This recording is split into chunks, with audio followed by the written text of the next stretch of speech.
Welcome to me Pramila recipes. ఈరోజు ఎపిసోడ్లో నేను మీకు చెప్పబోయే రెసిపీ వచ్చేసి కోడిగుడ్డు వెల్లుల్లి కారం అండి. ఏంటి కోడిగుడ్డు వెల్లుల్లి కారం అనుకుంటున్నారా? నిజంగా అండి, దీని టేస్ట్ చాలా బాగుంటుంది.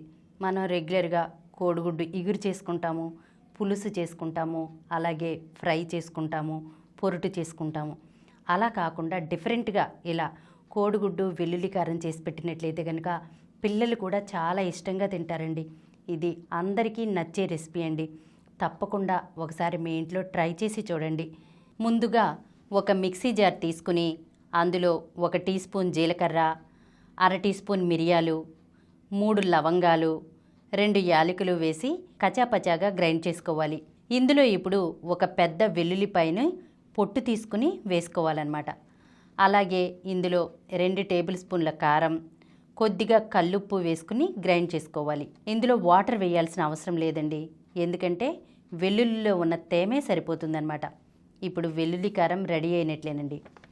ఇప్పుడు స్టవ్ వెలిగించుకుని ప్యాన్ పెట్టుకుని అందులో 4 టేబుల్ స్పూన్ల ఆయిల్ వేసుకోవాలి. ఆయిల్ వేడెక్కిన తర్వాత ఇందులో 1/2 టీ స్పూన్ ఆవాలు, 1/2 టీ స్పూన్ మినప్పప్పు, 1/2 టీ స్పూన్ జీలకర్ర వేసుకుని ఇవి వేగాక ఇందులో 2 ఎండుమిర్చి, 2 పచ్చిమిర్చిని నిలువుగా కట్ చేసుకుని వేసుకోవాలి. ఇందులోనే కొద్దిగా కరివేపాకును వేసుకుని వేయించుకోవాలన్నమాట. ఇవి వేగాక 6 గుడ్లను కొట్టి వేసుకోవాలి. ఇందులో కొంచెం పసుపు వేసుకుని మూత పెట్టుకుని మంటను మీడియం ఫ్లేమ్లో పెట్టుకుని 2 నిమిషాల పాటు వేగనివ్వాలి.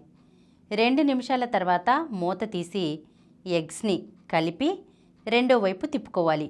మరీ పొడి పొడి అయ్యేలా తిప్పకూడదండి, కొంచెం అచ్చులచ్చుల్లా ఉండాలన్నమాట. ఇప్పుడు దీన్ని రెండో వైపు ఇంకొక నిమిషం పాటు వేయించుకోవాలి. ఇవి వేగాక ఇందులో ముందుగా గ్రైండ్ చేసినటువంటి వెల్లుల్లి కారం వేసుకోవాలి. మంటను మీడియం ఫ్లేమ్లోనే ఉంచుకోవాలి.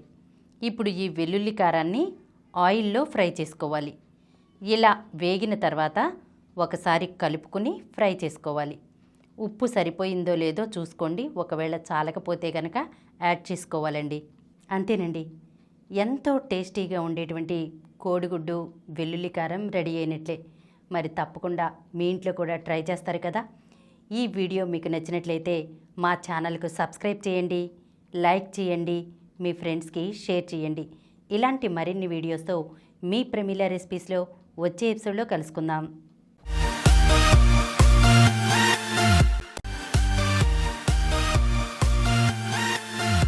ఈ కార్యక్రమం మీకు ఎంతో నచ్చింది కదా.